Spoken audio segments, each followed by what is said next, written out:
আসসালামু আলাইকুম, কেমন আছেন সবাই? আশা করি সবাই ভালো আছেন।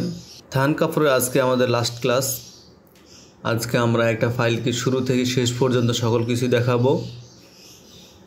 অনেকগুলো শর্টকাট দেখাবো। আরও কয়েকটা পাবেন কীভাবে আপনি কালার চেঞ্জ করতে পারেন, কালার কম্বিনেশন তৈরি করতে পারেন, ওটা দেখাবো। চলেন তাহলে ক্লাস শুরু করি। আমরা এখান থেকে একটা ফাইল নেই একটা মাল্টিপল কালারের একটা ফাইল নিলাম, নিয়ে স্ট্যাটাস ছেড়ে দিলাম।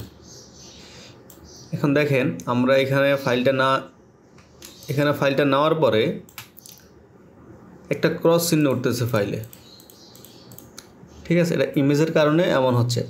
তাহলে আমরা এটাকে ঠিক করার জন্য এমবেডে ক্লিক করব, তাহলে দেখবেন ও ঠিক হয়ে গেছে। এখন আমি যদি এটাকে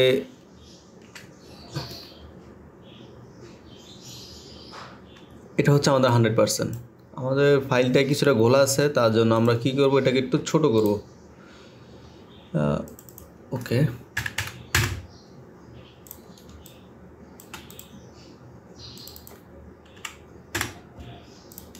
হ্যাঁ এবার ঠিক আছে। তাহলে আমরা এটাকে দেখব সিমলেস কিনা।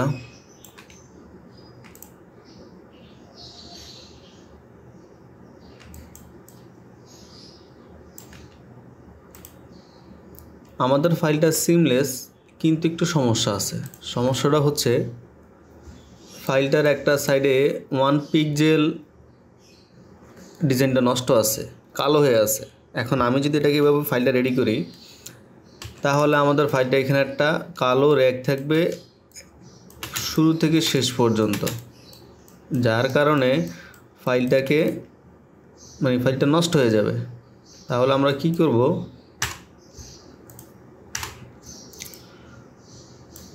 আমরা পাশের যে কালো অংশটুকু আছে ওটুকু কেটে ফেলবো। কাটার জন্য আমরা কি করব,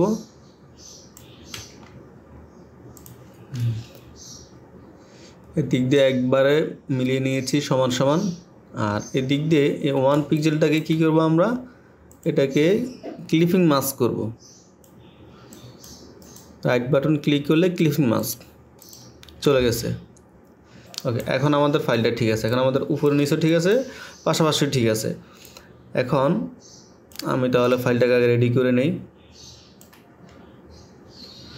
আচ্ছা, আপনাদেরকে আরেকটা জিনিস দেখাই। সেটা হচ্ছে আমি যখন একটা ফাইলকে কন্ট্রোল শিফট দিয়ে যখন কপি করে ছাড়ার পরে আমি বাইরে ক্লিক করব না। এটাতে সিলেক্ট থাকা অবস্থায় আমি যদি কন্ট্রোল ডি প্রেস করি, কন্ট্রোল ডি, তাহলে দেখবেন ওই অটোমেটিকলি ফাইল কপি করতেছে। এখন আমরা এটাকে অ্যালাইনমেন্ট করে গ্রুপ করে নেব, কন্ট্রোল জি দিয়ে গ্রুপ করে নেব। এখন আমাদের এই ফাইলটা যদি আমরা দেখি, এটা হাইটে 10.7 আছে। তাহলে আমরা পিছনের যে অংশটুকু আছে ওটুকু আমরা ফালাই দিই 10.7 দিয়ে। যদি আমি ফাইলটাকে রেডি করি, হ্যাঁ 10.7। এখন আমি ফাইলটাকে 64 ইঞ্চি করার জন্য এম প্রেস করে আরবোর্ডে ক্লিক করব। তাহলে আমাদের ফাইলটা আছে পাশে 64 ইঞ্চি আর হাইডে আছে 10.7। এখন আমি ফাইলটাকে ক্লিপিং মাস্ক করে নেব। এখন আমি অবজেক্টে যাব, আর্টবোর্ডে যাব, ফিট টু সিলেক্ট আর্ট। আমাদের ফাইল রেডি। এখন আমরা এটাকে সেভ করব, এক্সপোর্ট অ্যাজ, এখানে একটা নাম দিয়ে দিলাম। নিচে অবশ্যই টিপ ফাইল লেখা থাকবে। এরপর আমরা এক্সপোর্ট করার পরে 8 জিবিতে রাখবো, আর অবশ্যই রেজুলেশন 300-তে রাখবো, দিয়ে আমরা সেভ দিয়ে দেব। আমাদের ফাইল রেডি করা কমপ্লিট। এখন যদি আমরা আমাদের ফাইলটাকে নিয়ে ফটোশপে ছেড়ে দেই। আচ্ছা, আপনাদেরকে এখানে আরেকটা কাজ আছে, ওটা আপনাদেরকে দেখাই দিই।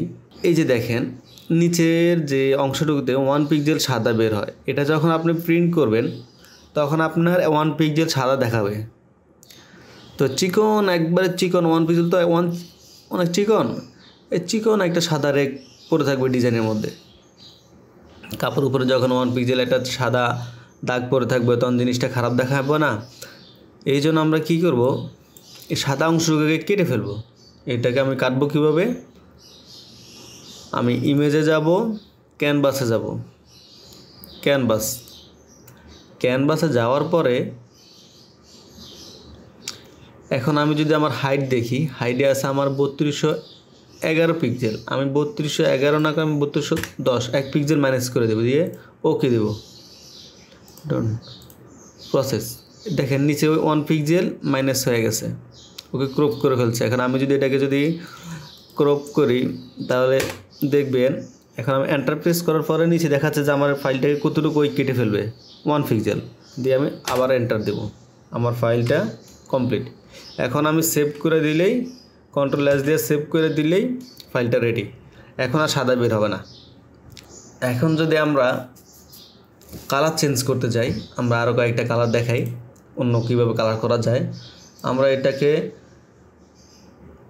নতুন একটা ফাইল কপি করার জন্য ফাইলটাকে নিয়ে ফ্লাশও ছেড়ে দিতে পারি, আর Ctrl+J প্রেস করতে পারি। Ctrl+J মানে হচ্ছে ওই সেম টু সেম আপনাকে আরেকটা লেয়ার কপি করে দিবে। তাহলে আমরা নিচে ফাইলটাকে অফ করে দেই, দেওয়ার পরে আমরা এখন প্রথম ফাইলটাতে কাজ করব, ওকে, যাতে আমার অরিজিনাল ফাইলটা এটা ব্যাকআপ থাকে এখানে, ঠিক আছে। এখন আমি এখানে যাওয়ার পরে আমি ফিল্টারে যাব, ফিল্টারে যাওয়ার পরে ক্যামেরা র ফিল্টারে যাব।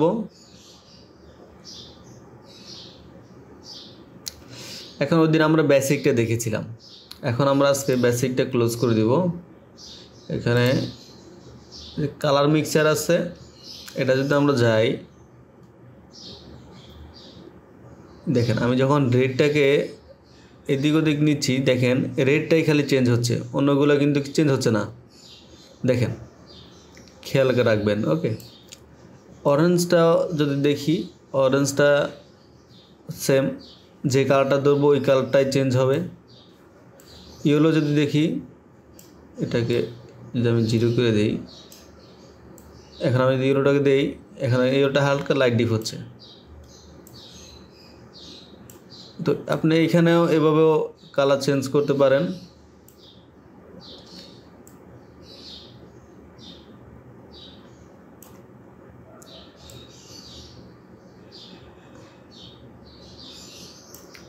এখানে আমাদের অরিজিনাল ফাইলটা দেখি এরকম, আর চেঞ্জ হয়ে গেছে এরকম, এই কালারটা বেশি চেঞ্জ হয়েছে, ওকে। আপনি এটা দিয়েও কালার চেঞ্জ করতে পারেন। এখন আমি কালার মিক্সারটা যদি ক্লোজ করে কালার গ্রেডিয়েন্টে যাই, এখানেও একটা কালার আপনি চেঞ্জ করার জন্য, কালার কম্বিনেশন করার জন্য এখানেও একটা টুলস আছে, আপনি এটাকেও দিয়েও আপনি কালার চেঞ্জ করতে পারেন।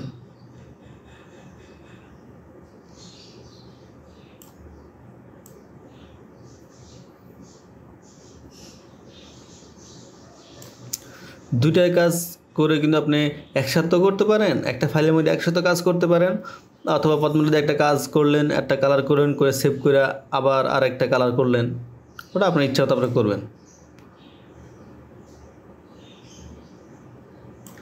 ওকে, এখন যদি আমার অরিজিনালটা দেখি এরকম, আর আমার কালার করছি এরকম, এরকম মাল্টি কালার নেওয়ার কারণ হচ্ছে যাতে আপনাদেরকে আমি বুঝতে পারি, এই জন্য এরকম একটা মাল্টি কালার নেওয়া হয়েছে। তো এখন যদি আমি দেখি আমার অরিজিনালটা হচ্ছে এটা, আর এটা হচ্ছে এখন যে কালার করছি ওই কালারটা। এখন আমি এটাকে ডিলিট করে দিই, দিয়ে আবার Ctrl+J দিয়ে আরেকটা কপি করে নিলাম। এখন আপনাদেরকে ইমেজে যাওয়ার পরে অ্যাডজাস্টমেন্টে যাওয়ার পরে এখানে কালার ব্যালেন্স আছে, এইখান থেকেও আপনি এটাকে কালার ওয়াইজ লাইট ডিপ করতে পারবেন, কোন কালারটা থেকে কোন কালারটা একটু বেশি নিতে চান।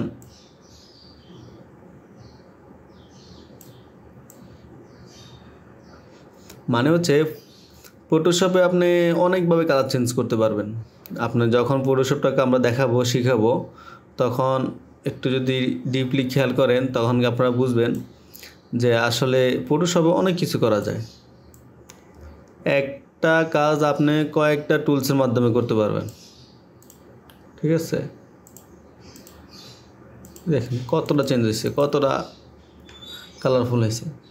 তো এভাবে আপনি কালার চেঞ্জ করতে পারেন। আর একভাবে করতে পারেন, আমি কন্ট্রোল যে আরেকটা কপি করে নিলাম। এখন এটার মধ্যে ক্লিক রাখা অবস্থায় আমি যদি এখানে ক্লিক করি, এই যে হিউ অ্যান্ড স্যাচুরেশন, আমরা যদি ওকে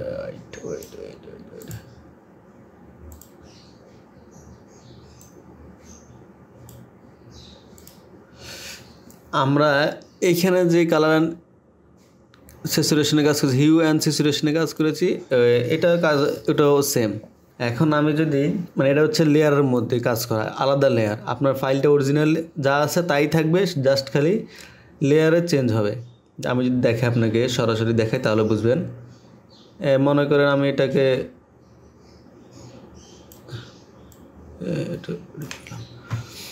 এখন মনে করেন আমার অরিজিনাল ফাইলটাই লাগবে, এটা লাগবে না। আমি এখান থেকে এটাকে অফ করে দিলে হয়ে গেল, বা ডিলিট করে দিলেও হয়ে গেল। ঠিক আছে, এটা হচ্ছে লেয়ারে কাজ করলে একটা সুবিধা। আপনি যখন তখন মনে করেন আমি যে ফাইলটাকে কপি করে নিলাম, আপনি কপি করতে ভুলে গেছেন, বা আপনার এই কালারটা লাগতেছে না, তখন আপনি এটাকে এখান থেকে ডিলিট করে দিতে পারেন। বুঝতে পারছেন? আচ্ছা, আমি যদি এখান থেকে আরেকটা ফাইল নিই, আমি যদি এটাকে ক্লিক করে এখানে যাই, আমি যদি লেভেল যাই, লেভেলে যাওয়ার পরে এখানে আরেকটা লেয়ার ক্রিয়েট হয়ে গেছে। এখন আমি যদি এটাকে একটু লাইট ডিপ করি, দেখেন ওই কিন্তু ডিজাইনের মধ্যে লাইট ডিপ হচ্ছে। এটা যখন আমি কমাবো তখন আপনার ফাইলটা একটু ব্রাইট হবে, লাইট কালার হবে, আর এটা দিলে আবার ডিপ হবে। ঠিক আছে, এখন দেখেন কালারটা অনেক সুন্দর লাগতেছে। এখন আমি যদি দেখি, এই যে দেখেন, আমি যদি হিউ অ্যান্ড স্যাচুরেশনের ফাইলটা অফ করে জাস্ট শুধু লেভেলটা দেখি, লেভেলে দেখেন আমার এটার কালারটা কতটা বুস্ট হয়েছে। তো এভাবে আপনি একটা ফাইলকে বিভিন্ন মাল্টি কালার, বিভিন্ন অন্য কালার কম্বিনেশন করতে পারেন। এখন দেখেন আমাদের যে ক্লাসটা আমরা এখানে আমাদের যে কালারটা করলাম, এখন আমি যদি এটা সেভ করি, এখন আপনার এটা যেভাবে সেভাবে থাকবে, সমস্যা নেই। আপনি ফাইলে যাবেন, সেভ অ্যাজে বা শিফট কন্ট্রোল অ্যাজ দিয়ে, ঠিক আছে। এটা যদি আপনি সেভ করেন, আমি এটাকে ডিজাইন 14 সেকেন্ড কালার হিসেবে সেভ করলাম।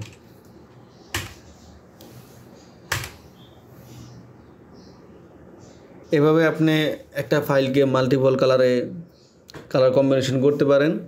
আশা করি আপনারা বুঝছেন। এরপরও যদি আপনাদের কোনো সমস্যা থাকে, আপনারা কমেন্টস করবেন বা গ্রুপে পোস্ট করবেন, ইনশাল্লাহ আমি সমাধান দেব। তাহলে আজকের ক্লাসে এই পর্যন্তই। সবাই ভালো থাকবেন, সুস্থ থাকবেন, আমাদের চ্যানেলটিকে সাবস্ক্রাইব করে নেবেন, ভিডিওতে লাইক কমেন্টস করবেন। আল্লাহ হাফেজ।